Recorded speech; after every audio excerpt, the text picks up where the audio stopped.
Hey everybody, this is Mike here. This is the rider review of the 2006 Yamaha FZ6. I decided to do a review on this bike because I know there's other people like me who were either looking at the bike or kind of deciding between the R6 and this one, and they wanted to get a little more info on it before they made a decision. So this is going to be an in-depth review.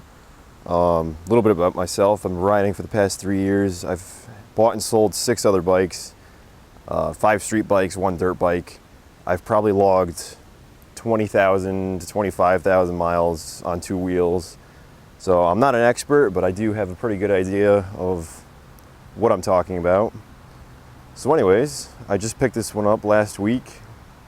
Like I said, 2006 Yamaha FZ6. This one's got about 28,000 miles on it, which really is not a lot for a bike like this. This is the first year that they did the blacked out engine and transmission case and the frame as well, which I thought aesthetically is pretty cool. They also use the engine as a stressed member of the frame for this year. And if anybody is thinking about putting frame sliders on their bike, like you can see this one has, I'm not sure, because I've heard that people have laid this bike down and the frame slider has actually caused the frame to crack. This section of the frame here will crack from the impact of the hit. So I'm leaving mine on for now just in case, but just be aware. So anyways, this bike has a detuned version of the R6 motor. It makes roughly 97 horsepower to the crank. Mated to a 6-speed wet multi-clutch transmission. Lots of power, very smooth shifting. Like most 600s, the power is up above 8,000 RPM, so you have to rev the bike a little bit, but there's plenty of power down low as well, which makes it a very streetable bike. It's good around town. The suspension is pretty well tuned. It eats up the bumps, but at the same time, you can really push this bike pretty far, and I really haven't felt it reach its limit yet. So a lot of people said that the bike has at least comparable tuning to the R6, comparable corner ability. So it tracks pretty solid. It's pretty flickable. Gas tank holds about 5.1 gallons, I believe, with a 0.9 reserve. I'm not sure how that works with this bike because there's no fuel valve for the tank. Anybody who's ridden older bikes, well, I shouldn't say older, but generally most bikes have a valve on the gas tank where you can switch from an on position to a reserve or off. So I don't know, I guess this bike must just automatically switch to reserve. But with the 5.1 gallons, you get a pretty good range of about 250 usable miles at 51, 52, 53 miles per gallon, which is about what I've been getting on the highway. So that's pretty good range for a bike like this. The seat, it's pretty comfortable, it's pretty wide. It's not as comfortable as I thought it was going to be. I got this bike after riding an FZ6 for a while, and it's miles ahead of that. But I am thinking about upgrading to the comfort seat, or maybe a Corbin or a Sargent. Like I said, electronic fuel injection. It's got LCD gauges. You turn the key on, you get a little gauge cycle. Here you have your oil light, oil pressure light, check engine light, neutral, high beams. This one is a blank. I'm not sure why it's there. Tack wraps around the outside edge. Speedometer, trip odometer. It's kind of hard to see. And then over here you have your fuel gauge, temperature gauge, and a clock. This bike is kind of a quantum leap forward as far as technology goes, because I've actually never had a bike with a fuel gauge or a clock on it before. Strange as that sounds, but it's got a little windscreen up front. I'm about 6 feet tall and I get pretty good wind protection.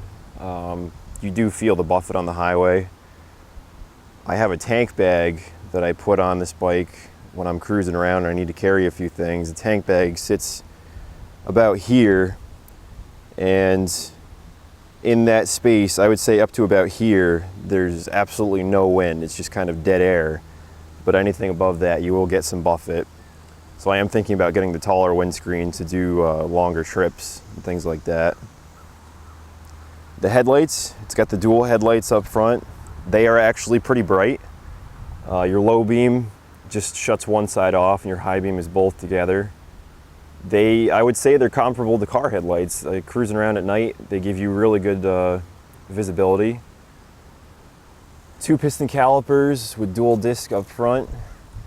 Really good stopping power. The brakes are really solid. You also have an adjustable lever up front. It's got 5 different positions. Just turn that little wheel there. In the back, you've got a single disc, single piston caliper. Pretty good stopping power as well. I really only use the back brake in traffic. This bike has a Centerstand, which is a really nice feature. Makes working on it or cleaning your chain very easy. You can just flip it up on the Centerstand. Anybody who has a street bike that doesn't have a Centerstand, which most of them don't, knows that that's kind of a nice thing to have whenever you want to clean your chain or take the back wheel off or things like that. So one thing this bike doesn't have, which kind of surprised me, is a helmet lock. And I think 90% of motorcycles ever built have a helmet lock, and this one does not for some reason. I think they added one in 2007. But your helmet lock should be, on most bikes, it's right in here, attached to the frame rail. This is actually for the seat. But normally there would be a helmet lock somewhere in there. The FZ1 has it, but for some reason the FZ6 from 2004 to 2007 does not. So that's kind of a point against the bike. The exhaust is a 4 into 1 into 2. There's actually a splitter just under the tail with the dual mufflers. Cosmetically, I think the dual exhaust is a really great looking idea. It just kind of makes the bike, it looks really cool having it tucked under the tail, but you lose pretty much all your storage capability under the seat. There's really only enough room under the seat to put, you know, your registration and your insurance card and the stock toolkit that comes with the bike, not much else. So it looks great, but it's not very functional. You'll never burn your leg on it though, so I guess that's a plus. But anyways, it's a great bike. It's an extremely streetable bike, and what I mean by that is most sport bikes, they are a blast to ride, but you know, you really can't do much with them. You know, this bike is very comfortable. Your seating position is pretty much upright, just slightly lean forward. It's very stable on the highway. It's got plenty of power. It gets good gas mileage. And there are a pretty good variety of aftermarket accessories from Yamaha and other companies, as far as hard bags and, hard boxes and tail bags and things like that, taller windscreens and seats, to make this bike a very capable machine. So if you're looking at the R6, and this bike as well, or if you're just looking for a bike to drive to work and maybe do some, you know, some fun sporty riding on the weekends, this bike really fits the bill pretty well. It's really solid handling, it's comfortable to ride, good mileage. It's just a good all-around bike. So anyways, that's your review of the 2006 Yamaha FZ6. If you have any other questions, don't hesitate to ask. I'll try to answer them best I can. And I'm going to get some riding footage up soon as well. So stay tuned. I'm going to be doing more reviews. And see you guys later.